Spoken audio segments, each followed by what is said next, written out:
Friends, good morning. आज मैं class 11th का एक चैप्टर है न्यूटन के गति विषयक नियम, इसमें आपको मैं बताने जा रही हूँ।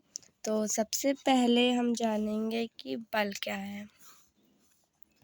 हम दैनिक जीवन में सुबह से शाम तक होने वाली क्रियाओं पर यदि ध्यान दें तो हमें ज्ञात होता है कि वस्तु को एक स्थान से उठाकर दूसरे स्थान तक ले जाने में उसमें गति उत्पन्न करने के लिए गति करती वस्तु को रोकने तथा वस्तु को आकार में परिवर्तन करने के लिए बल लगाने की आवश्यकता पड़ती है। अर्थात इसका मतलब है कि बल वह बाह्य कारक है जो वस्तु की विरामावस्था अथवा गति की अवस्था में परिवर्तन करता है या करने का प्रयास करता है।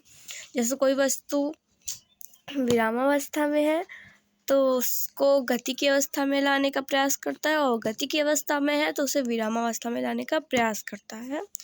जो बल होते हैं वह दो प्रकार के होते हैं, एक संपर्क बल, एक असंपर्क बल। वे बल जिसमें दो वस्तुओं के बीच संपर्क की आवश्यकता नहीं होती उन्हें असंपर्क बल कहते हैं।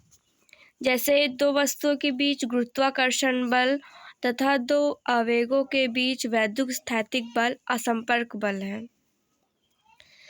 किसी पिंड का भार W बराबर mg भी इसी वर्ग में आता है। और संपर्क बल, संपर्क में आई दो वस्तुएं एक दूसरे के समान तथा विपरीत बल आरोपित करती हैं। यदि संपर्क घर्षणहीन हो तो संपर्क बल उभयनिष्ठ पृष्ठ पर लंबवत लगता है और यह लंबवत क्रिया बल कहलाता है। और यदि खुरदुरे संपर्क में हो तो एक दूसरे के सापेक्ष बिना संपर्क छोड़े चलने के लिए स्वतंत्र हो तो घर्षण बल उत्पन्न होता है। तो इस प्रकार की गति का विरोध करता है। प्रत्येक वस्तु दूसरी वस्तु पर एक घर्षण बल आरोपित करती है तथा दोनों बल बराबर तथा विपरीत होते हैं। यह बल लंब प्रतिक्रिया लंबवत होता है। अब दो वस्तु के बीच संपर्क बल दो बलों से बना होता है, एक लंब प्रतिक्रिया बल, एक घर्षण बल।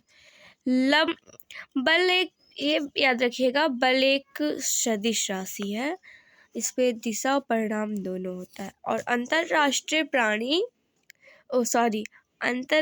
पद्धति में SI पद्धति में इसका मात्रक न्यूटन होता है और CGS पद्धति में इसका मात्रक डाइन होता है। तो बल के मात्रक 1 न्यूटन बराबर 1 किलोग्राम मीटर प्रति सेकंड होता है। और बल की विमा MLT की पावर -2 होती है। ओके फ्रेंड्स, अब मिलते हैं नेक्स्ट वीडियो में।